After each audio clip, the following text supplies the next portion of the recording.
Okay, so two-handed swing, guys. Remembering, nice ballistic core movement. It's a triple extension. What I want to make sure happens is that you do the same techniques that I use, so that when we progress at the same level. Okay, so two-handed swing. Just a reminder for you, okay, you start in the swing position, the kettlebell's just in front of your toes, and when you move it, all right, you move ballistically with the hips. Okay, so just think about doing a vertical jump. All right, you're extending at the hips, the knee and the ankle, mega quick. Same deal with these. Okay, so nice low, deep squat.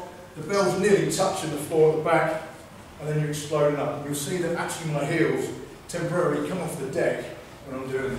Okay, so grab your bells in, guys. I'll just make sure you're all doing it the same as I'm doing it. In your own time, just do 10. It's a great warm up anyway. A bit lower, not so quickly. Nice deep squat.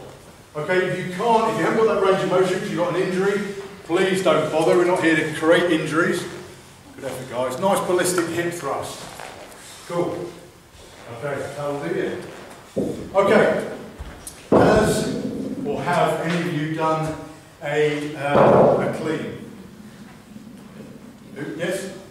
But the basic premise is to get into the rack position, so we can do a shoulder press, we can do jerks, we can do other movements. Okay? So, what I'm going to do is show you my way of doing it. I'm not saying you're wrong, but hopefully you won't be banging the back of your wrist. Guys, this is one of those things, it's a timing thing. You've got to get used to the timing of the movement. Alright? If you have nice ballistic hips, so still the same thing as we're just doing in the two-handed swing, right, you should be able to get this over quite well. You've got to impart lots of momentum on the kettlebell. Alright? Once you've imparted that momentum, you're then controlling the kettlebell to come over the back of the wrist. Okay, so I'll just show you a demo first. Oh, good demo.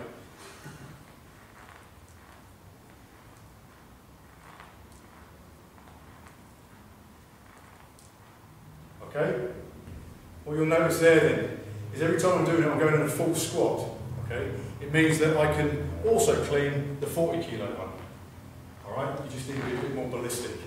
What you're trying to do, same as Olympic lifting, is lift it as high as you need to in order to get under it safely and rack it.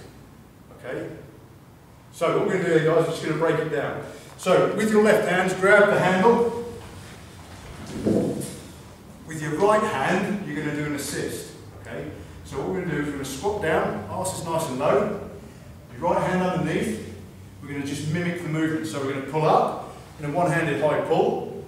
We're going to loop the kettlebell over, under control all the way.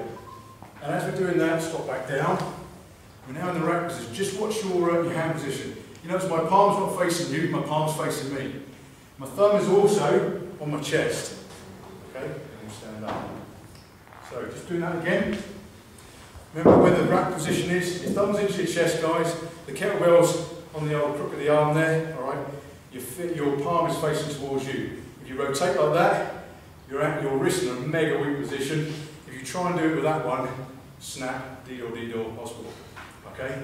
So, hold the handle, nice deep squat, right hand underneath. Just a nice fluid movement over the top as it's coming over, squatting down, catching it in the rack, and up we go. Yeah? Pete, you've got to get your thumb straight in your chest. Just put the weights down, guys. All you're doing, guys, is you're coming from there to there.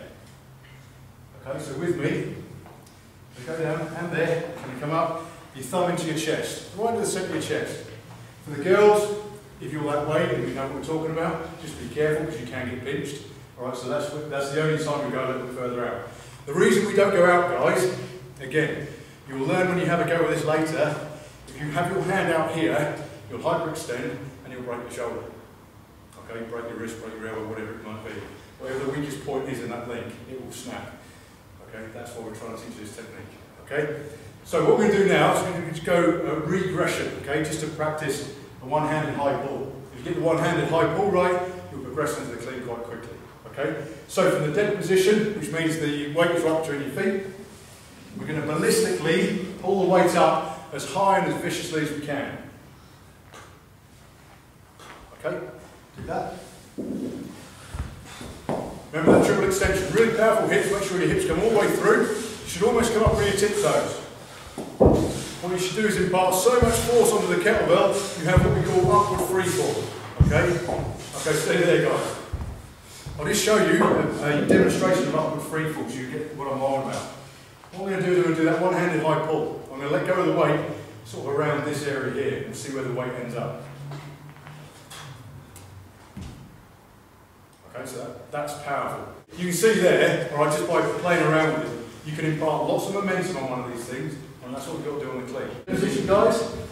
We're going to do a high pull. As we're getting the momentum on it, you see that upward free fall we just had, you're going to push down a little bit with your hand, allowing a nice weakish grip, so allowing the kettlebell to rotate in your hand.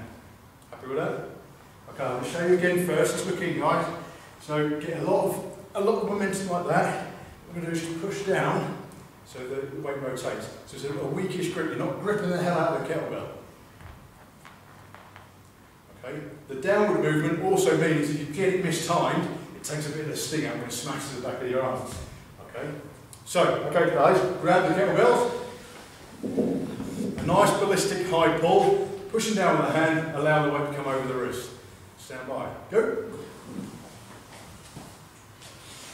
down again. Just do 5 in your own time, just make sure you're doing it right. Okay, steady with that. You've got to get your fist into your chest. Get your fist into your chest, everyone. Okay, steady there, steady there. Okay, some of you are doing it very well, okay? You just got the timing a bit wrong.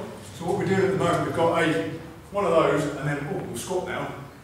Try and do it together, all right? Utilise the squat to take the sting out of the kettlebell coming over, but you've got to get your fist into your chest. What we've got over here are people holding it like that. All right, it's just a massive no-no. You're going to really hurt yourself, okay?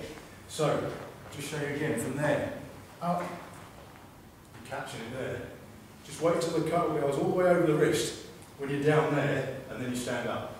Okay? So, with your other hand, same deal, high pull, get the momentum over the back. Good. 5 in your own time, guys. Fist straight there, fist there. Good. Good. Not bad, guys. This is just a timing thing. A lot of these moves tonight, guys, just put the weight together.